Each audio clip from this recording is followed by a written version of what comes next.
शिवसेना नेते आणि आपल्या कोकणचे नेते सन्माननीय उदयजी सामंत साहेब या ठिकाणी संजू परब यांना शुभेच्छा व्यक्त करतायत आणि यानंतर त्यांना या ठिकाणी मनोगत व्यक्त करण्याची विनंती करतो.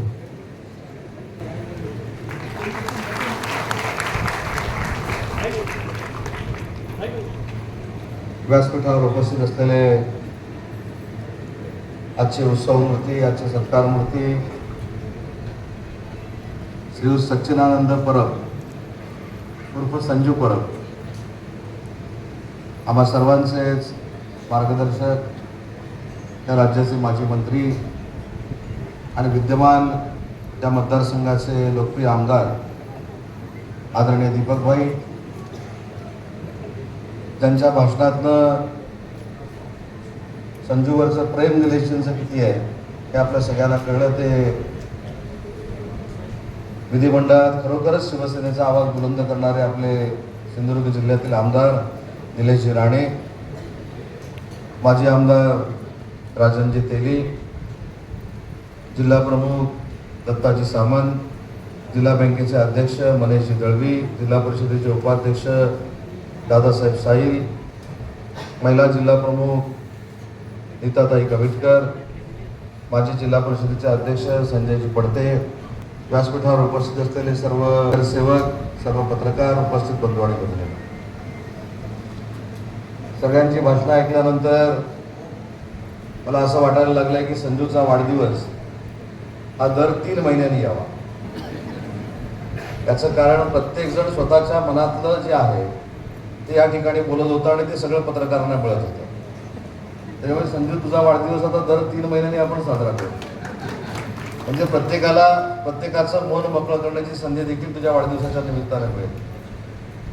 पण आज संजूसाठी मी एवढ्यासाठीच आलो, ते या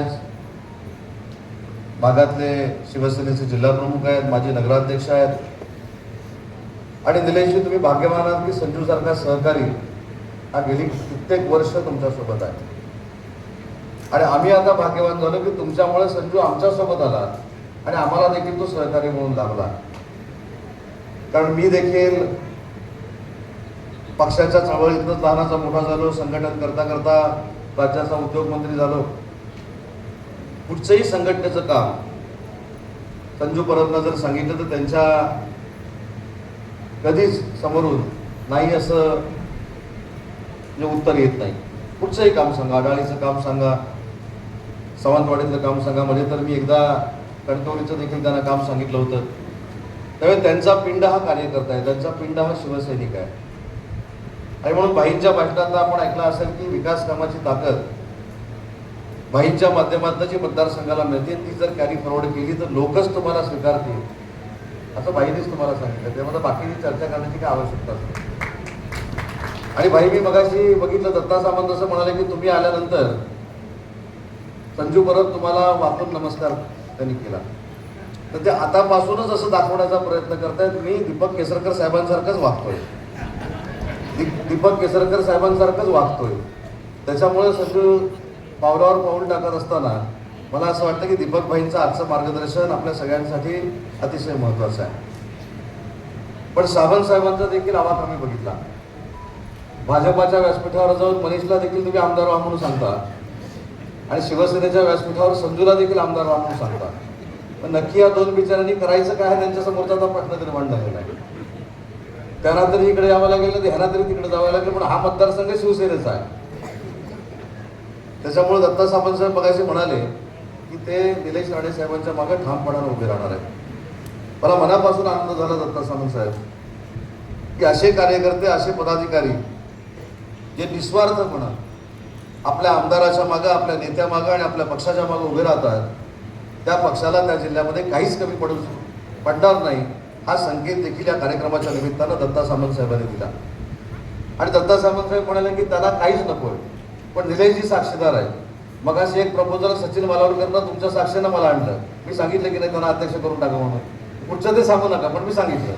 त्याच्यामुळे दत्ता सामंत साहेबांवर देखील अन्याय होणार नाही यासाठी मी आणि सचिन मालावडकर साहेब देखील प्रयत्न करतोय आणि त्याच्यातनं देखील काहीतरी चांगलं घडेल असं मला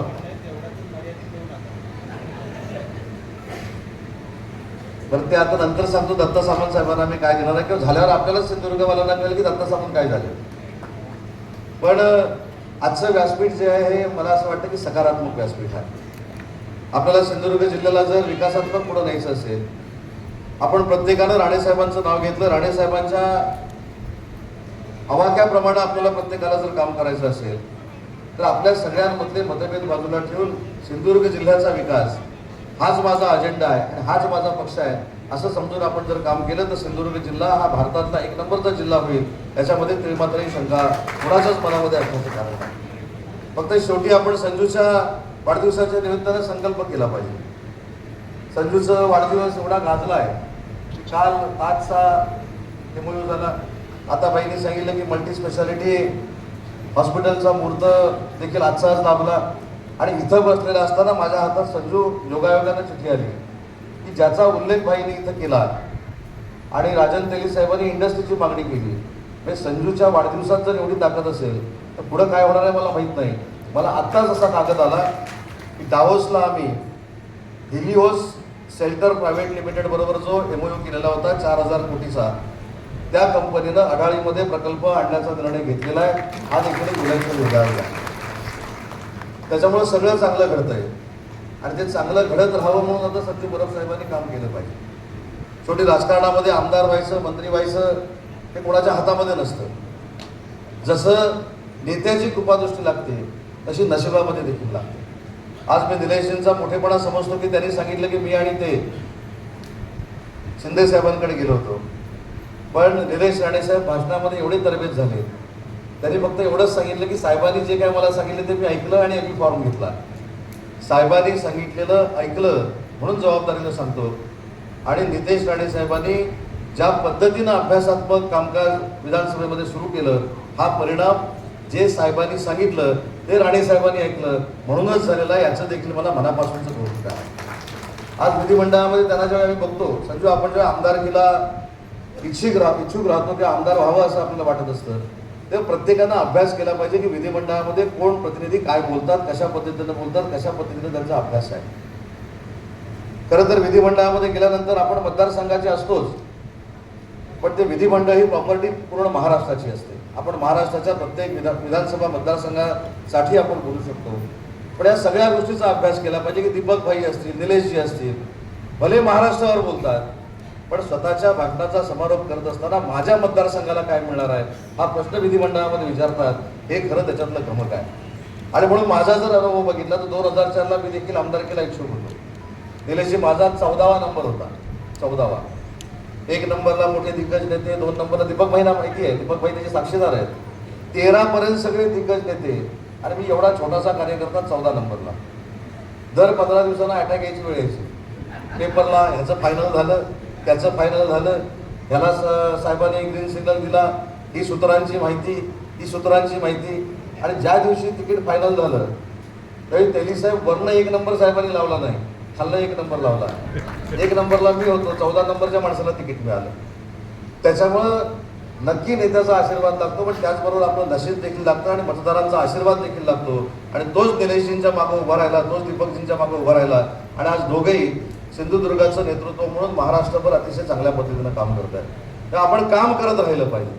कोणाला तिकीट मिळेल, कोणाला नाही मिळेल हा शेवटी नेत्यांचा प्रश्न आहे. पण जर आपण चांगलं काम केलं आणि जर चांगलं काम करून आपण लोकांपर्यंत पोहोचलो जसं दीपक भाईंनी सांगितलं तर पुढची अडचण राहत नाही. आणि थोडं आपण सहनशील असलं पाहिजे. मी राष्ट्रवादी काँग्रेस पार्टीमधनं शिवसेनेमध्ये गेलो. आता सगळ्यांनीच मनातलं बोललं तर मी पण बोललं पाहिजे. मला पक्षात घेताना मी राज्यमंत्री होतो. राज्यमंत्री म्हणून मला पक्षात घेताना मला एवढ्या शब्दा घेऊन सांगितलं होतं की 2 मंत्रिपदं मिळाले तरी तो मंत्री होणार, 4 मंत्रिपदं मिळाले तरी मंत्री होणार. आणि जशी यादी जाहीर झाली, भाई तुमचं नाव जाहीर झालं आणि मी परत रत्नागिरीला आलो. 5 वर्ष मी पण काढली. 5 वर्ष मी देखील असं म्हणत होतो आता कोणतरी राजीनामा देईल, आता कोणतरी राजीनामा देईल. म्हणजे 5 वर्षात झालं नाही. परत निवडणूक लागली, परत मी निवडून आलो. साहेब शिक्षण मंत्री झाले आणि मी उच्च व तंत्र शिक्षण विभागाचा मंत्री झालो. त्याच्यामुळे नियतीनं ज्यावेळी लिहून ठेवलेला आहे त्यावेळी तुम्हाला कोणी रोखू शकत नाही. हा आजपर्यंत नियतीचा इतिहास आहे. त्याच्यामुळे प्रत्येकानं राजकारणामध्ये सोचलेला आहे, भोगलेला आहे. अनेक वेळी तर संघर्षाला देखील आपण सगळे मिळून सामोरं गेलो. मी मगाशीच कोणाला तरी सांगत होतो, निलेशजी तुम्ही सांगितलेली वस्तुस्थिती खरी आहे. ज्यावेळी तुमच्यावर टीका व्हायची, ज्यावेळी तुमच्या पक्षावर टीका व्हायची, ज्यावेळी राणेसाहेबांवर टीका व्हायची, इव्हन नितेश राणेंवर देखील टीका व्हायची, तर सर्वप्रथम तुमची ढाल म्हणून पत्रकार परिषद घेणारा जर सिंधुदुर्गातला पहिला कार्यकर्ता तुमचा कोण असेल तर तो संजू परब होता. त्याच्यात तर मी पण गेलोय, पण मला अजिबात त्याचं दुःख नाही. संजूने ज्या ज्या ठिकाणी प्रामाणिकपणानं निलेशजींबरोबर राहिला तिथे त्यांनी निलेशजींची भूमिका मांडली, त्या पक्षाची भूमिका मांडली, आणि असा निष्ठावंत नेता, असा निष्ठावंत कार्यकर्ता या काळामध्ये मिळणं हे खरोखरच कमालीची बाब आहे. आणि याच भावनेतनं आज संजू परबांच्या वाढदिवसाच्या निमित्ताने मी उभा राहिलो. माझ्या येण्यानं अजून काय होणार आहे? मी या जिल्ह्याचा संपर्क मंत्री आहे, उद्योग मंत्री आहे. फक्त असं एक वाटेल की माझ्या एका कार्यकर्त्याच्या, मित्राच्या, जिल्हा प्रमुखाच्या वाढदिवसाला उद्योगमंत्री येऊन गेला, हे एक चांगलं वातावरण या संपूर्ण जिल्ह्यामध्ये निर्माण होईल, एवढ्याच भावनेतनं या कार्यक्रमाच्या निमित्तानं मी पाहतो. शेवटी आपण सगळ्यांनी कुटुंब म्हणून काम केलं पाहिजे. पक्ष हा शेवटी शिंदेसाहेबांच्या प्रमुख नेतृत्वाखाली चालतो, पण शिंदेसाहेब देखील एक कुटुंब प्रमुख म्हणून काम करतात. कुटुंब प्रमुख म्हणून काम करत असताना समोरच्या अडीअडचणीमध्ये आपण धावून जाणं, आरोग्याच्या सुविधा उपलब्ध करून देणं, ज्या ज्या काही सामाजिक क्षेत्रामध्ये आपल्याला काम करता येतील ती कामं करणं, हाच खरा राजकारणाचा खरा पाया आहे. आणि म्हणून आपण अनेक वेळा भाषणात सांगतो की वंदनीय बाळासाहेबांनी सांगितले की 80% समाजकारण करा आणि 20% राजकारण करा. माझं तर संजू परबांना सांगणं आहे की 80% समाजकारण करण्यापेक्षा 100% समाजकारण करा. ही जनता तुमच्या सोबत राहील, भाईंचा देखील आशीर्वाद राहील, निलेशजींचा देखील आशीर्वाद राहील. अशा कामांना आपण पुढे गेलं पाहिजे. त्याच्यामुळे ह्या सगळ्या गोष्टी ज्या आहेत या शेवटी मतदारांच्या हातातल्या आहेत. मी ज्यावेळी पहिल्यांदा निवडणूक केल्याशी लढलो, माझ्यासमोर तर आनंद अडचणी होत्या. माझ्यासमोर 13 अपक्ष उभे होते. बरं, ते केले गेलेले होते, अपक्ष नव्हते, केले गेले होते की हा जर आता निवडून आला तर परत काय 25 वर्ष आवडणार नाही. पण 13च्या 13 लोकांचं डिपॉझिट रत्नागिरी मतदारसंघातल्या लोकांनी घालवलं आणि मला 6,000 मतांना पहिल्यांदा निवडून दिलं. आता माझा तो चढता आले जवळजवळ 1 लाखापर्यंत आम्ही घेऊन गेलेलो आहे. हे कशामुळे आम्ही केलं तर जी कार्यकर्त्यांची मोठ असते, ही कार्यकर्त्यांच्या मोठ हे आपल्यासोबत राहिले, आपला विश्वास जर त्यांना मिळाला तर हे सगळे कार्यकर्ते आपल्यासाठी जीव ओतून काम करत असतात. जसं निलेशजींसाठी संजू परब अहोरात्र काम करतात. त्याच्यामुळे कार्यकर्त्यांची देखील जबाबदारी आहे. मी परवा BLAचा ज्यावेळी आढावा घेतला, मला खरोखर मनापासून समाधान वाटलंय सिंधुदुर्ग जिल्ह्यातल्या सगळ्या पदाधिकाऱ्यांचं की प्रत्येक तालुक्यामध्ये, प्रत्येक विधानसभा मतदारसंघामध्ये आपण शिवसेनेच्या BLAचं काम देखील माननीय एकनाथ शिंदे साहेबांना अभिप्रेत असं काम केलं. त्याच्यामुळे तुम्ही संघटनेचं काम करताय, संघटना पुढे न्यायचं काम करताय. आज आपण जिल्हा परिषदेमध्ये सत्तेमध्ये आहोत, आज आपण अनेक नगरपालिकांमध्ये सत्तेमध्ये आहोत. या सगळ्या गोष्टीचा उपयोग लोकांना आपण विकास कामं कसं करून देणार आहोत यासाठी झाला पाहिजे, अशी सगळ्यांचीच मनापासूनची इच्छा आहे. आज मला जिल्हा प्रमुखांना महिला विनंती करायची आहे. आज महायुतीमध्ये आपण सगळे काम करत असताना मुख्यमंत्री देवेंद्रजी असतील, आदरणीय एकनाथ शिंदे साहेब असतील, सुनेत्राव यांनी असतील, राणेसाहेब असतील, पालकमंत्री नितेशजी असतील, या सगळ्यांना सोबत घेऊन जाण्याचा आपण ज्यावेळी प्रयत्न करतो तेव्हा महिला भगिनींची देखील जबाबदारी आहे की महायुतीच्या सरकारमध्ये महिलांसाठी जे आपण निर्णय घेतलेले आहेत हे आपण महिला भगिनींपर्यंत पोहोचवले पाहिजे. हा खरं तर संजू तुमच्या वाढदिवसाच्या निमित्ताने एक संकल्प करा. महायुतीच्या मार्फत जेवढे जेवढे महिलांसाठीचे उपक्रम झालेले आहेत ते तुम्ही घरापर्यंत पोहोचवले पाहिजे. किती महिलांसाठीचे उपक्रम झाले? एक तर तुम्हाला माहिती आहे, देशात जो सगळ्यात उपक्रम गाजला आणि ज्याच्यामुळे सत्ता आली ती माझी लाडकी बहीण योजना. आणि तुम्हाला अजून एक सांगतो, साहेब देखील अनेक वेळा सांगतात, आज परबांच्या वाढदिवसाच्या निमित्तानं सांगतो, कोणी किती प्रयत्न केला तरी मुख्यमंत्री माझी लाडकी बहीण योजना ही कधी बंद होणार नाही. जी महिलांसाठी चालू आहे ती कायमस्वरूपी चालू राहील. या सगळ्या योजना आहेत. लखपती दिदी योजना आहे, ग्रामीण भागातल्या महिलांना 50% ST प्रवास मोफतची योजना आहे, कामगारांच्या योजना आहेत, कामगार महिलांच्या योजना आहेत. या सगळ्या योजना या जर आपण प्रामाणिकपणानं मतदारसंघाच्या कानाकोपऱ्यामध्ये पोहोचवल्या तर शेवटी मतदारसंघामधूनच आवाज येतो की जो माझं काम करतोय, जो माझ्या मागे उभा राहतोय, जो मला आशीर्वाद देतोय, जो मला सहकार्य करतोय आणि जो माझी जबाबदारी स्वीकारतोय तोच या मतदारसंघाचा आमदार झाला पाहिजे, हा जनतेतनं आवाज येतो. आज तर सगळ्या व्यासपीठावरच्या मंडळींनी सांगितलं. मला तर भाईनं मनापासून धन्यवाद दिले पाहिजेत की मल्टी स्पेशालिटी हॉस्पिटलचा गाजावाजा बरेच वर्ष चालू होता. मी जिल्ह्याचा पालकमंत्री असताना देखील ते करण्याचा प्रयत्न केला, पण आज काही कालावधीनं का असू दे, परंतु भाईंचं स्वप्न राज्यमंत्री असतानाचं, अर्थ राज्यमंत्री असतानाचं आज पूर्णत्वाला जात आहे. हे आपल्या सगळ्यांच्या दृष्टीनं अतिशय महत्त्वाचं आहे. कारण जेवढ्या आपण आरोग्याच्या सुविधा लोकांना प्राप्त करून देऊ तेवढं लोकांचं आयुष्य सुधारत असतं आणि तेवढं पुण्य हे आपल्या पदरी जमा होत असतं. त्यामुळे आरोग्याच्या सुविधा असतील, शैक्षणिक सुविधा असतील, या देखील आपण सगळ्यांनी मिळून अतिशय चांगल्या पद्धतीने केल्या पाहिजे. मला जिल्हा परिषदेच्या उपाध्यक्षांना अजून एक विनंती करायची आहे. जिल्हा परिषदेचे उपाध्यक्ष आहेत म्हणून काल मी एक व्हिडिओ बघितला. आज आपण काही संकल्प करूया आणि त्या संकल्पाची पूर्ती आज संजू परबचा वाढदिवस हे आपण निमित्त मात्र धरू, पण संघटनेचं काम म्हणून उपाध्यक्ष म्हणून एक मोहीम तुम्ही सुरू करा. शिक्षण सभापती देखील आहेत. आपल्याकडनं जो पोषण आहार दिला जातो ती बनवण्याची जी ठिकाणं आहेत ती पुढच्या 6 महिन्यामध्ये आम्ही चकाचक करू, 3 महिन्यामध्ये आम्ही चकाचक करू. हा संकल्प तुम्ही हातामध्ये घेण्याची गरज आहे. कारण याच्यावरनं भविष्यात राजकारण घडू शकतं हे मी तुम्हाला आज प्रामाणिकपणानं सांगतो. त्याच्यामुळं मुलांचे कार्यक्रम असतील, मुलांना शैक्षणिक ज्ञान देण्याचे उपक्रम असतील, हे पक्षाच्या माध्यमातून आणि अशा कार्यक्रमातून आपण पुढे आणले पाहिजेत आणि ते संघटनेच्या मार्फत आपण आणाल याची खात्री या कार्यक्रमाच्या निमित्तानं मी बाळगतो. आज मोठ्या संख्येनं आपण उभं राहिला म्हणजे आज हॉल कमी पडतोय. या बाजूला देखील शेकडो लोक उभी आहेत, बाहेर देखील शेकडो लोक उभी आहेत. त्याच्यावरनं संजूवर आपलं असलेलं प्रेम आम्हाला देखील सगळ्यांना बघायला मिळालं.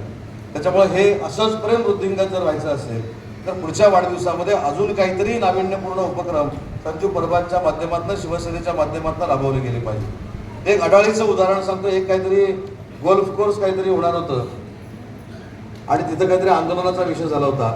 भाईनी माझ्याशी चर्चा केली, भाईनी संजूशी चर्चा केली. पुढच्या एका दिवसात तो प्रश्न काहीतरी मिटला होता आणि म्हणून तुमच्या सगळ्यांच्या मागणीनुसार अडाळीला जे काही स्पोर्ट्स कॉम्प्लेक्स करण्याचा प्रयत्न होता ते देखील आम्ही रद्द केलेला आहे. भाईंनी सांगितलं तसं 47 जे उद्योजक होते त्या सगळ्याच्या सगळ्या उद्योजकांना पुन्हा एकदा जागा द्यायचा आपण निर्णय घेतलेला आहे. त्या 47 उद्योजकांमार्फत देखील जवळजवळ 1000चा रोजगार हा अडाळीमध्ये निर्माण होणार आहे आणि जो सोलार प्लांट त्या ठिकाणी येणार आहे, सोलार पॅनल बनवण्याचा प्लांट ठिकाणी येणार आहे, त्या ठिकाणी जवळजवळ 1200 ते 1500 मुलं मुली कामाला तिथे लागणार आहेत. त्याच्यामुळं आज कदाचित उशिरा का होईना पण अडाळीमध्ये उद्योजक यायला सुरुवात होत आहेत. गोवा आणि महाराष्ट्राच्या बॉर्डरवर असलेली अडाळी ही MIDC आहे. भविष्यामध्ये अडाळीचं विस्तार करायची जर वेळ आली, अडाळीला ॲडिशनल अडाळी म्हणून जर MIDC करायची वेळ आली उद्योजक आल्यानंतर, तरी साहेब ते देखील आज मी सांगतो की ती देखील MIDC ॲडिशनल जर आपल्याला पाहिजे असेल तर ती देखील आपण उद्योग विभागामार्फत करू. त्याच्यासाठी देखील 1 रुपया मी कमी पडू देणार नाही. कारण शेवटी आपल्याला सिंधुदुर्गातल्या लोकांना गोव्याला न पाठवता आपल्याच जिल्ह्यामध्ये रोजगार द्यायचा आहे. मग तो पर्यटनाच्या माध्यमातून असेल, हॉटेलिंगच्या माध्यमातून असेल किंवा माझ्या उद्योग विभागाच्या मार्फत असेल, आपल्याला ती मुलं आपल्याकडेच ठेवायची आहेत. या उद्देशानं भविष्यात आपण सगळे एकत्रपणानं काम करूया एवढी सदिच्छा या ठिकाणी व्यक्त करतो. पुन्हा एकदा संजूला वाढदिवसाच्या मनापासून शुभेच्छा देतो. मी 4 वेळा संजू परबना विचारलं की तुमचं वय किती, 4 वेळा, पण 4ही प्रश्नाला उत्तर देत असताना त्यांनी ते उत्तर तर दिलंच नाही. ते भाषण असं कान लावून ऐकतात तसं एकदा केलं. एकदा विचारल्यावर मागं काहीतरी बघितलं, म्हटलं ठीक आहे. तिसऱ्यांदा परत विचारलं तेव्हा दुसऱ्याला कोणाला तरी बोलून पाणी मागितलं. चौथ्यांदा म्हटलं ह्यांना काही स्वतःचं वय सांगायचं नाही. त्याच्यावर न विचारलेलं बरं. पण भाई असं म्हणाले की तुम्ही 18 वर्षानं लहान आहात, त्यामुळे तुमचं वय मला कळलेलं आहे एवढं फक्त लक्षात ठेवा.